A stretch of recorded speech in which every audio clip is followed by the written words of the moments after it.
Bonjour, je vais poursuivre mon cours de management des relations professionnelles. La dernière fois, je vous avais parlé des sources psychologiques du conflit et j'avais notamment terminé sur la théorie de l'apprentissage social. Et cette fois-ci, je vais entamer la partie suivante, le grand 2, qui concerne les sources sociales du conflit. L'approche que je vais développer, elle est sociologique. Elle consiste à expliquer les conflits non pas à partir de la psychologie individuelle, non pas à partir de mécanismes de psychologie individuelle, mais à partir des situations sociales dans lesquelles sont placés les individus. On va donc braquer le projecteur sur ces situations sociales. Pour faire vite, on pourrait dire que c'est parce que les individus vivent en collectivité, vivent en communauté, vivent en société, que se développent les conflits. Il faut donc s'intéresser aux situations sociales dans lesquelles sont placés les individus. L'explication est donc différente. Deux aspects vont être étudiés, l'étude des rôles et des statuts dans un premier temps, les conflits intergroupes ensuite. Et pour finir, nous nous intéresserons à une discipline qui s'intitule la polémologie, qui est la science des guerres. Aujourd'hui, dans cette séquence vidéo, je vais uniquement braquer le projecteur sur l'influence des rôles et des statuts. J'en arrive donc maintenant à mon 2.1, le rôle et le statut. Il faut savoir que le rôle et le statut constituent en quelque sorte les deux faces d'une même pièce. Ce sont deux notions sociologiques qui sont liées, qui sont interdépendantes. Je vais définir ces deux termes, ces deux concepts. Je vais commencer par le rôle. D'une manière académique, on peut dire que le rôle est le résultat des attentes du groupe social à l'égard d'un individu en fonction de normes préétablies. Je répète, le rôle est le résultat des attentes du groupe social à l'égard d'un individu en fonction de normes préétablies. C'est une définition de synthèse.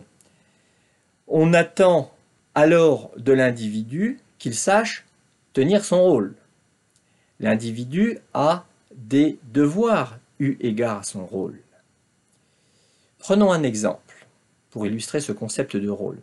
Si je suis cadre dirigeant, la société dans son ensemble, et plus particulièrement le cadre, le groupe des autres cadres dirigeants, attend de moi certains comportements sur le plan professionnel, en termes de consommation, en termes de style de vie, en termes d'attitude. Voilà ce que recouvre le rôle. Donc vous aurez noté que au rôle, on peut associer un certain nombre de devoirs. J'en viens maintenant au statut, au concept de statut. Le statut, quant à lui, il est le résultat des attentes d'un individu à l'égard du groupe en fonction de normes préétablies. On voit bien que ces deux concepts sont complémentaires. Je répète, le statut, c'est le résultat des attentes d'un individu à l'égard du groupe en fonction de normes préétablies. L'individu a des droits eu égard à sa position sociale, eu égard à la position sociale qu'il occupe dans l'espace social. Donc on voit bien que le concept de le statut permet à l'individu d'obtenir des droits. Alors, j'ai tout à l'heure parlé du rôle du cadre dirigeant, mais cadre dirigeant, c'est aussi un statut, et c'est d'ailleurs avant tout un statut. Cadre dirigeant, c'est ce qui va correspondre à un certain nombre d'avantages matériels. Le cadre dirigeant va pouvoir attendre des autres, donc des avantages matériels, une certaine considération symbolique. Il va avoir le droit à un certain nombre d'avantages sur le plan salarial et matériel et autres. On voit donc bien que rôle et statut sont les deux faces d'une même pièce. Venons-en maintenant à la question clé. quel est le lien entre le rôle, le statut et les conflits? Tout d'abord, il faut préciser qu'il peut y avoir des conflits de rôle et de statut. Il y a conflit de rôle quand l'individu doit assumer des rôles contradictoires. Et cela arrive fréquemment dans la vie ordinaire. Nous avons tous des rôles différents. J'ai un rôle en tant qu'enseignant, je peux avoir un autre rôle en tant que chercheur. Je suis père de famille et donc en cela je joue un rôle au sein de ma famille, etc., etc. Mais quand il y a évidemment conflit de rôle, cela va avoir pour effet de fragiliser les relations sociales. Et cette fragilité, elle est à l'origine de nombreux conflits dans les organisations. Nous allons prendre un exemple. Dans mon exemple, il y a deux personnes, Durand et Dubois. Au sein de l'entreprise, Durand est le chef d'entreprise et Durand est le patron de Dubois. Mais Dubois se fait élire maire de la ville où est installée l'entreprise de Durand. À ce titre, Dubois peut refuser un certain nombre de choses, un certain nombre de ressources à Durand. Il peut par exemple lui refuser l'obtention d'un permis de construire pour agrandir son entreprise. Et des conflits peuvent alors surgir de ce conflit de rôle. On voit ici que l'approche finalement n'est psychologique qu'au second degré. Que tous deux soient enclins à l'agressivité, que Durand et Dubois soient enclins à l'agressivité compte peu. Leur personnalité n'entre en jeu que de manière secondaire. C'est d'abord la confusion des rôles et des statuts qui va ici générer le conflit.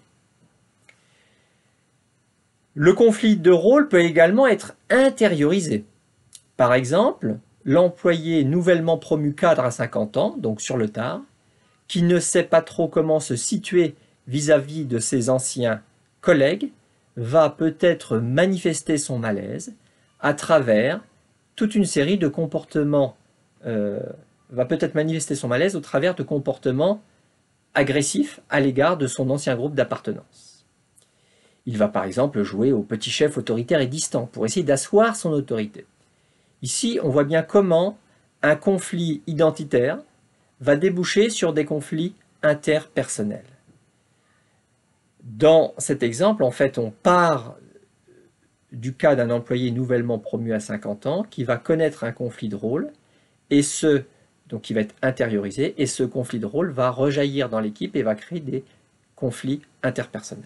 Cet exemple met en évidence le thème de l'identité qui se joue derrière les conflits de rôle et de statut. Renaud Saint-Saulieu, le sociologue français Renaud Saint-Saulieu, a spécifiquement travaillé sur les identités sociales et professionnelles. Je cite un ouvrage clé de Renaud Saint-Saulieu qui s'appelle « L'identité au travail », c'est en fait l'ouvrage clé de Saint-Saulieu. Pour Saint-Saulieu, le conflit a pour lui une dimension à la fois stratégique et identitaire. Le conflit a une dimension stratégique parce qu'il permet à un groupe de défendre ses intérêts. Les individus vont défendre les mêmes intérêts, ils vont se coaliser, ils vont faire corps. Mais le conflit a aussi une dimension identitaire, et cette fois-ci, les individus en faisant corps vont en fait défendre une identité de métier par exemple. Ainsi, nous dit Saint-Saulieu, le conflit peut être un moyen de renforcer l'identité du groupe de travail et de souder les acteurs faibles face à un pouvoir fort. En l'occurrence, ici par exemple, les salariés face à un pouvoir patronal puissant. Alors l'ensemble des petits conflits qui existent dans l'entreprise permet en fait aux salariés de se retrouver côte à côte par rapport à un certain nombre de revendications. Ils se sentent alors appartenir à un même ensemble, à un même groupe, à une même entité. Ils ont la même identité, ou tout du moins cela va renforcer leur identité commune. Voilà ce que je voulais vous dire pour le rôle et le statut. Dans la prochaine vidéo, je vous parlerai d'une part des conflits intergroupes et je vous parlerai de l'approche de la polémologie. Au revoir.